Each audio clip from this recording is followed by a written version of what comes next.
Hi guys, Amber here. Um, yes, it's Talk to Me Tuesday. Um,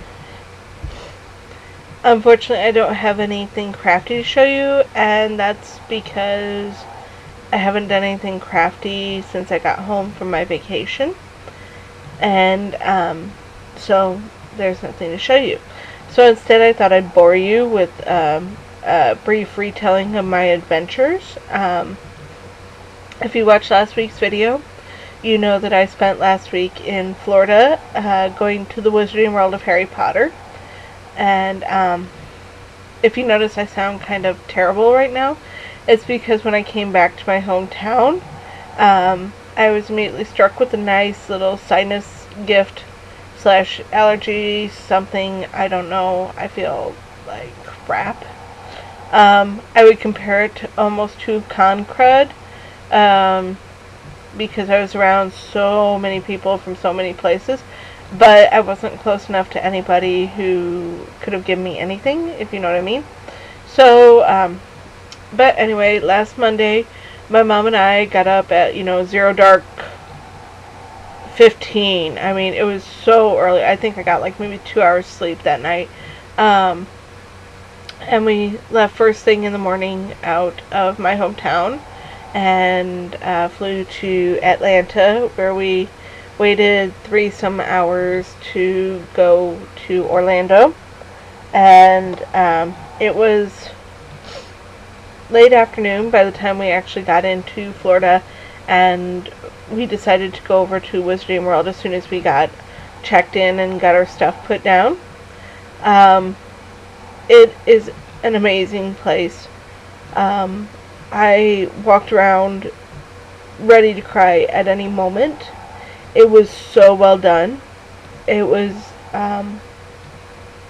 truly a magical experience. My mom and I started reading the Harry Potter series. She started before I did, but I started reading it probably back in 2001, and because I know it was before the movies, but after book 4 came out. And the stuff that they had done, the shops that they had, you truly expected characters to come bursting out. The staff was amazing and in character the whole time. I got into some conversations with the various employees. One of the things that happens to me a lot, I'm only about 5 feet tall, 5'1" on a good day, and despite the fact that I am a woman of size, I get bumped into a lot. It's like I just disappear, and so I jokingly say a lot of times that I was caught wearing my invisibility cloak when I wasn't even aware I was. The sad thing is it happens in my car a lot too. People try to run me over a lot, despite the fact that I have a dark green car and should be very noticeable. So anyway, I was in Honeyduke's probably Wednesday of last week, and I was standing at the counter getting something, and no joke, somebody comes up behind me and like knocks me straight into the counter. And the store wasn't that crowded. It was, it just kind of caught me off guard, and I turned around to the girl who was helping me, and I said, well, damn, I must have been wearing my invisibility cloak again. The girl absolutely cracked up. She had apparently never heard that joke before. I can't believe I'm the only person who makes that joke. But anyway, it was just really good, because then she kept telling me that she could see me, and she made some Harry Potter jokes about it. One of the things I bought was I got this shirt. I haven't even unfolded it yet from getting it, but got this very nice and sparkly, imagine that, Amber goes for the sparkles, shirt. And I got a lot of souvenirs. I got a couple of bags to put some crochet work in, and I got some toys. Excuse me. This sinus infection is making me sleepy.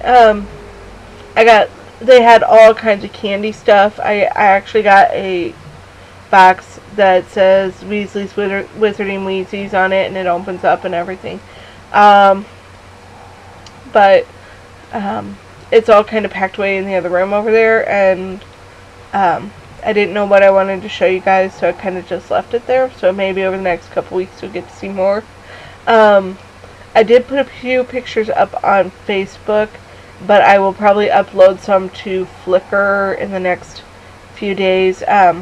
One of the things I took a lot of pictures of, and I didn't realize until I got home and printed them all out, was they have two sections of the park.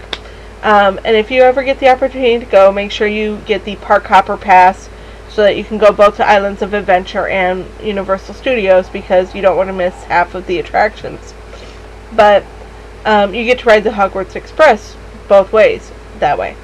And that was really, really cool. But one of the things in the London side, which is Universal side, they had a Gringotts ride. And you could go into Gringotts and you kind of weave your way all through the bank to get onto the ride. And that was one of the best things. You know, usually if you go to a theme park, you know, first of all, the lines were only 15 minutes long at most. And the majority of that time you weren't even aware of time passing because you were taking pictures. But when you go to other theme parks, you're weaving through a line, and you're hot, and you're outside, and oh my god, will this line never end? And then, you know, you finally get up there, and, you know, 90 seconds later you're done, and, you know, was the 2-hour wait worth it? The wait for Gringotts was, like I said, like 15 minutes, and I was not even aware of 15 minutes passing. I stopped and took so many pictures,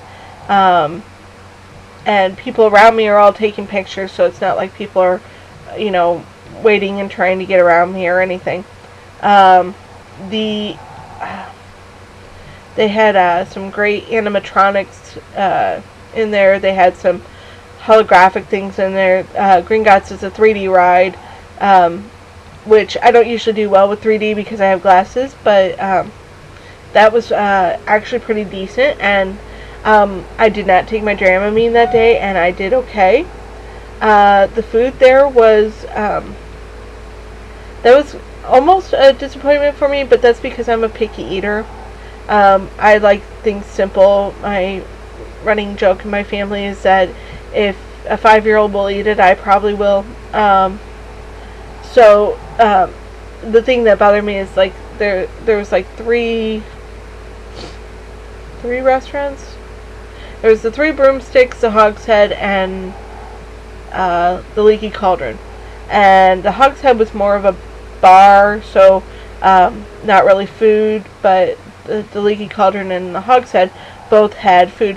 But they served meals, not a la carte. So if you wanted to get food, you ordered what was on the menu, and you couldn't, like, if you wanted something extra or you wanted to change something, it didn't seem like they could do something like that. We didn't really ask because we kind of picked easy things to eat. But it was, everything we ate was really good. The butterbeer was to die for. I mean, I'm not usually a big fan of things like cream soda, which is kind of the base for butterbeer. But the frothy stuff on top, I swear to God, guys, if I could have taken that home, I would have filled my suitcase with it. The butterbeer ice cream was fabulous. Just so many things, guys. I had no complaints about it. I went every day for 4 days and found new stuff every time. I just really enjoyed myself. I wasn't even aware that I was walking 5 miles a day to go through these parks. I did save up my money for a year so that when I went and bought souvenirs, that I wouldn't complain to myself later about how much money I spent, and I still don't regret a single dime that I spent on this trip. And I really think that's it. That's nearly 10 minutes of me rambling about my trip. So hopefully next week I'll have something more to show you guys. And I do know that I have a couple of secret projects in the works that you guys can't see. So there's that. And I think that's everything. So I will hopefully talk to you guys next week. Bye.